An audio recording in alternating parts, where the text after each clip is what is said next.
Kami mengakui atau kami membenarkan ada sertifikat yang berseliweran di kawasan pagar laut sebagaimana yang muncul di banyak sosmed tersebut. Jumlahnya 263 bidang dalam bentuk SHGB atas nama PT Intan Agung Makmur sebanyak 234 bidang dan atas nama PT Cahaya Inti Sentosa sebanyak 20 bidang. Kemudian atas nama perseorangan sebanyak 9 bidang. Kemudian ada juga SHM, surat hak milik, atas 17 bidang.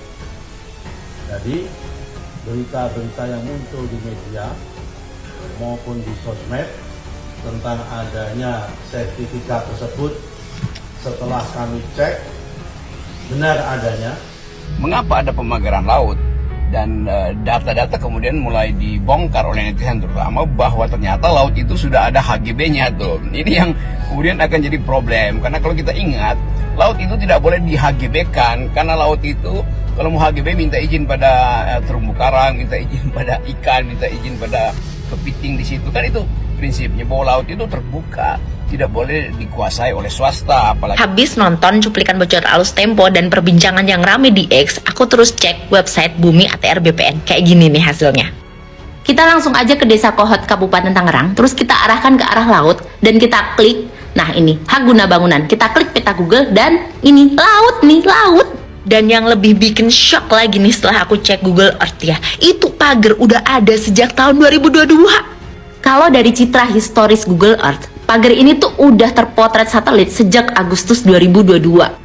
Kalau ini tangkapan satelit terbaru nih ya, 2024, kita mau lihat lebih dekat nih. Lihat, kalian lihat nggak sih ada kotak-kotak, udah di bidang-bidang, udah di petak-petak, makanya ada sertifikatnya per bidang tanah.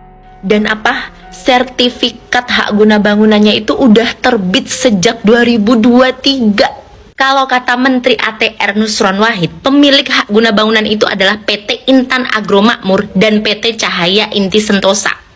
Kalau kita cari PT Intan Agro Makmur di Google itu nggak ketemu. Tapi kalau kita cari PT Cahaya Inti Sentosa, ini dia.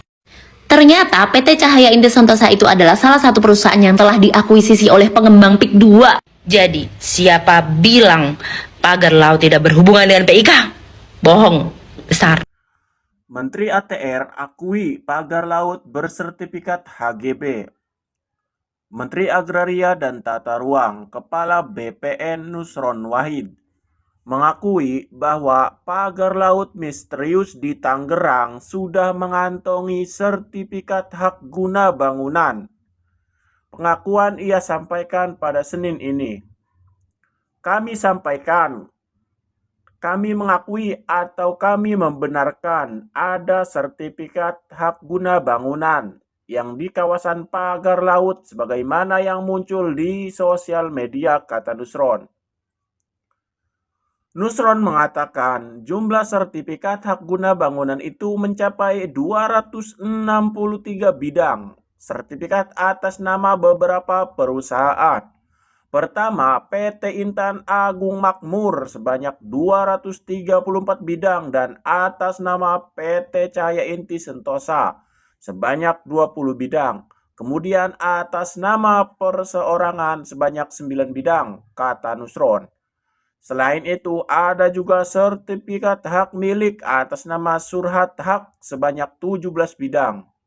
Jadi, berita-berita yang muncul di media maupun di sosmed tentang adanya sertifikat tersebut setelah kami cek benar adanya, lokasinya pun benar adanya sesuai dengan aplikasi, kata Nusron. Bung Rocky, makin seru ini perkembangan soal pagar laut di Tangerang. Ya, ini ternyata sangat complicated ya.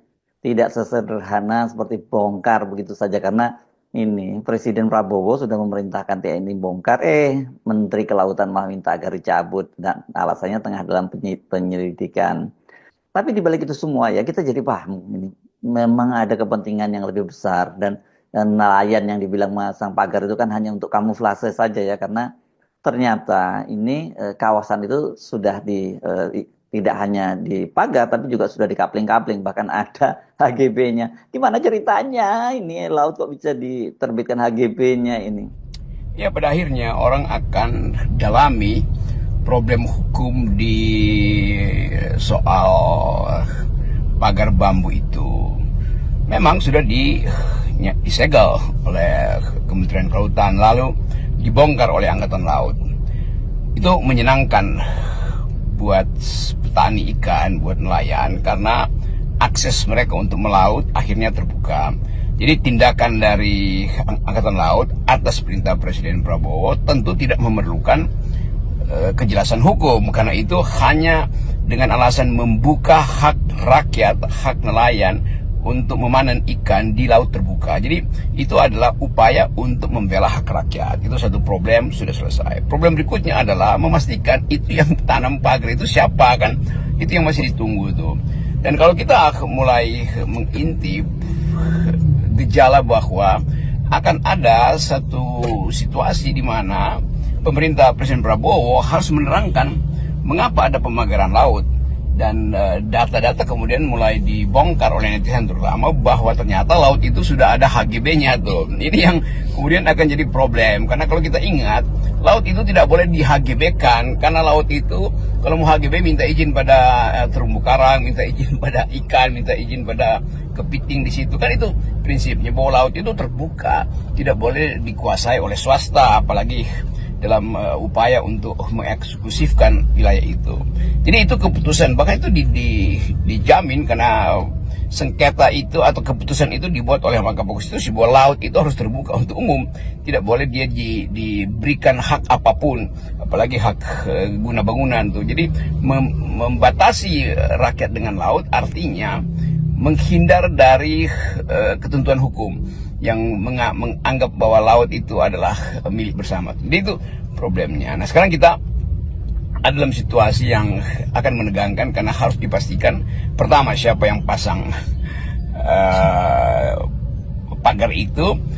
Dengan kata lain, memasang pagar artinya dia sudah punya alas hak, yaitu hak guna bangunan. Dan itu yang sekarang harus dipersoalkan. Siapa yang memberi hak guna bangunan itu?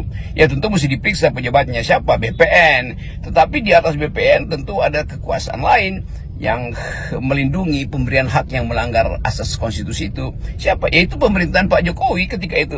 Jadi kalau orang bilang Jokowi lagi, ya karena memang pada waktu itu presidennya ada Pak Jokowi, kan.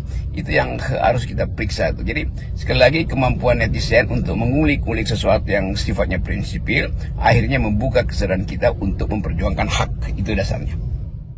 Sangat terlihat ini ada kepentingan politik besar, ada operasi politik juga di balik perbedaan sikap antara TNI AL, bahkan dengan ini Presiden Prabowo dengan yang memerintahkan pembongkaran itu dengan kepentingan politik yang Anda tadi disebut kepentingan politik. Siapa lagi kalau bukan Jokowi ya, di balik sikap Menteri Kelautan yang tetap menganggap bahwa yang memagar itu adalah para nelayan.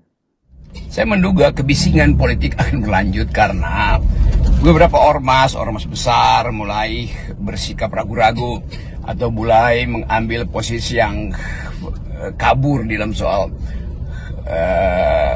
PIK 2 ini, atau dalam soal pagar bambu ini. Jadi kelihatannya ada operasi, sangat mungkin juga operasi yang ingin membela satu kelompok, atau operasi justru untuk mengambil keuntungan dari hal-hal yang tidak memungkinkan kita duga dari awal. Tapi jelas bahwa pemerintah di zaman Pak Jokowi itu memberi izin itu melalui BPN atau apapun dengan Pemda. Tapi itu rejim yang harus kita pastikan bahwa di dalam rejim Presiden Jokowi terjadi pelanggaran hak atas laut, hak rakyat untuk mengolah laut, dan hak itu yang kemudian dipersoalkan sekarang. Kenapa hak itu berubah menjadi HGB? Jadi sekali lagi, ini soal keadilan, dan soal keadilan itu tidak mungkin diselundupkan hanya melalui headline, hanya melalui opini para buzzer itu, hanya melalui talk show. Ini mesti dibawa ke pengadilan supaya terlihat betul bahwa di dalam upaya kita untuk melindungi kehidupan natural di laut itu tidak boleh ditutup dari akses rakyat. Karena laut itu kan diberikan bukan kenikmatan untuk menikmati laut itu bukan sekedar kenikmatan mereka yang punya villa di pinggir laut itu juga bukan sekedar tidak nyaman, tapi tidak memberi hak pada rakyat untuk menikmati keindahan laut, tidak memberi hak pada nelayan untuk memanen hasil laut. Jadi laut itu diberikan pada semua orang, tidak boleh dibatasi hanya pada orang tertentu yang punya modal. Nah, pemberian hak itulah yang sedang dipersoalkan. Tentu korporasi menginginkan itu jadi resource kan macam, tetapi kalau amdalnya itu dipalsukan justru oleh transaksi kekuasaan, maka kita mesti bawa itu ke pengadilan. Jadi sekali lagi pejabat-pejabat di zaman Presiden Jokowi yang memberi HGBI itu mesti diadili itu.